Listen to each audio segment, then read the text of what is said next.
7h, 10h.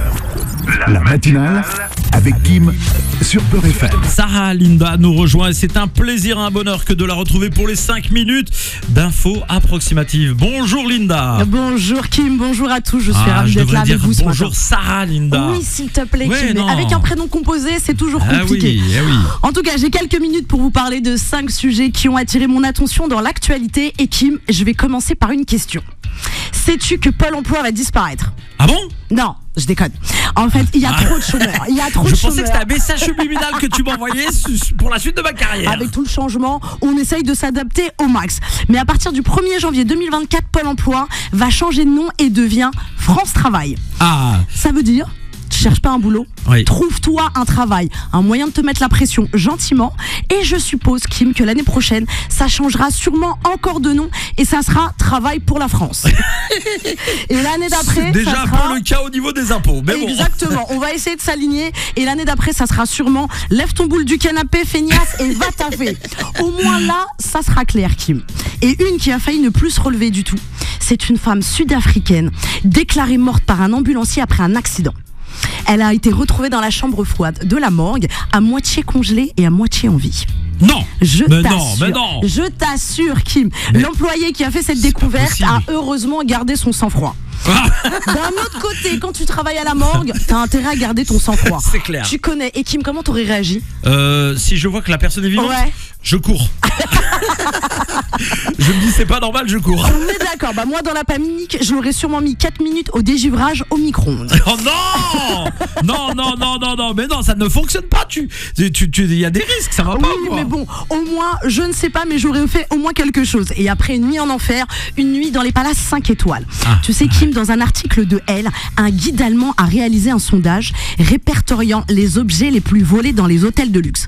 Alors évidemment, on connaît tous le vol de serviettes de bain, Oui. de chaussons, d'échantillons de shampoing. Les peignoirs Aussi, mais d'après ce guide allemand, 91 matelas ont été volés dans les hôtels de luxe. C'est pas possible. Je t'assure, 91 matelas. Mais ça c'est le personnel. Ah non mais... Je ne vois sais pas le client, je vois pas par exemple notre stagiaire Sylvain après une nuit passée dans un hôtel de luxe sortir avec le matelas par la porte dérobée. Bah écoute, ça peut arriver s'il a kiffé le matelas.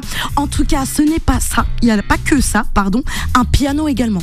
Un piano Mais a non. été dérobé. Mais c'est Alors pas je t'explique. Un employé qui traversait le hall de l'hôtel a remarqué qu'il manquait quelque chose. Après quelques secondes de réflexion, il se rappelle que 3 inconnus en bleu de travail avaient emporté le piano à Ah, queue. c'est trop fort. C'est pas incroyable. Apparemment, plus c'est gros, plus ça Ah passe. oui, ça passe. Mais morale de l'histoire, qui vole un œuf, vole un piano. Ouais, c'est ça. Mais c'est vrai que plus c'est gros et moins ça se voit. Tu t'en rends même Ça pas paraît compte. naturel en fait. Exactement. Alors Kim, on va parler de fête de Noël, de fête de fin d'année. Oui. De plus en plus de Français offrent des cadeaux de seconde main. Alors donc vous ne soyez pas étonnés si vous recevez cette année en cadeau la biographie de Nabila, des croquettes pour chat. La biographie de Nabila, qui lit Ça ça peut être pas mal. Qui lit Des ça croquettes pour chat ou une serviette de bain appartenant à une marque d'un hôtel 5 étoiles. Exact. Vous saurez qu'elle a été volée, mais comme dit le Père Noël, c'est le geste qui compte. C'est ça. Mais la parole compte aussi apparemment. Parce que c'est d'ailleurs pour ça qu'une partie des Français choisissent aussi ces fêtes de Noël. Pardon, je vais y arriver. Ces fêtes de fin d'année pour parler politique avec de grandes chances de s'engueuler. Et que ça finisse en prise de tête. C'est ça. Nous n'avons pas pour coutume de fêter Noël, mais dans ma famille, c'est tous les jours Noël, Kim. On se prend la tête et on se vanne à Classique. chaque repas. Toute l'année. Je sais pas comment ça se passe chez toi. C'est pareil. Mais on aime trop se vanner et on se fait pas de cadeaux.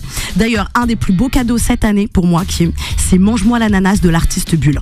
J'en suis sûre que tu as entendu parler. Même la pas. nouvelle parodie de Malik Bentala. Ah si, je l'ai vu rapidement. Tu l'as vu ou Ouais, pas je l'ai pas vraiment Il bien a apprécié. repris tous les codes De de Jules. Jules, pardon, tu vois, même moi je fais Ouais, Jules. je ne Le fais même plus survêt, la j'ai vu l'extrait, distinction. j'ai vu T'as l'extrait. vu les lunettes Ouais. dans un décor de Le micro qui vient du ciel. Exactement. Et tu sais dans l'ambiance color, je sais Ouais. pas si t'as vu un peu ça sur les réseaux avec des paroles simplistes mais hilarantes. Je t'en donne un exemple. Me. Miaou miaou, là j'étais mort Et c'est de le rire. carton. Et exactement, t'as des millions de vues et ça fait vraiment penser à Jules. On est d'accord que c'est un peu dans l'ambiance de Jules. Non, ne me dis pas ça parce que moi qui envisage de travailler avec lui, si je dis ça, c'est mort. Mais en plus il est stylé et il est en flow, on est d'accord. En tout cas, le Malik est malin, il revient avec un nouveau spectacle appelé Le Nouveau Monde. L'affiche ressemble à une pochette d'album de Drake version algérienne. Oui, je et sais voilà. pas si t'as vu l'album, mais ça m'a beaucoup inspiré. En tout cas, si son nouveau monde est aussi drôle que ses dernières parodies, je veux en être et je prendrai ma place. En tout cas, rendez-vous le 10 décembre 2024 à l'Olympia. Je pense qu'on va s'ambiancer avec Maline Benkala. Donc toujours dans le nouveau monde, Kim, tu connais mes deux obsessions dans la vie. L'intelligence oui, artificielle. C'est ça, t'en as peur. Et Terminator. On Oui. est d'accord. Et bah là, tu sais quoi? Je suis pas rassurée du tout, Kim. T'as pas entendu parler d'Optimus? Non. Pas Optimus dans Transformers. Hein. Ah oui, non, c'est pas le même. Optimus Génération 2. En gros, je t'explique, c'est Terminator mais gentil et c'est le nouveau robot humanoïde de Tesla. Je sais pas si tu l'as vu. Non. Il a des mouvements se rapprochant de la fluidité humaine. Et Ouh là là. Optimus, il est là pour prendre le sale boulot qu'on ne veut pas faire, bien évidemment. Et Optimus a vraiment un corps d'humain, une intelligence artificielle, mais il n'a pas encore notre cœur. Donc, il faut pas le prendre pour confident. En tout cas, Optimus, il s'en bat les steaks de notre dépression. Ce qu'il veut, c'est notre job pendant que nous, on fera la queue à France Travail. Mais Kim, moi, je viens de comprendre une chose. En vérité, le grand remplacement, il s'appelle Optimus. Optimus, bravo, exactement. En tout cas, en attendant Optimus, c'est mercredi prochain, Kim. Je vous souhaite tous une très bonne semaine dans la paix. C'était les 5 minutes approximatives de Sarah Linda. Merci les stagiaires, applaudissements parce que vous êtes payés pour ça. Merci beaucoup. Merci, merci. 7h, 10h. La matinale avec Kim sur Peur FM.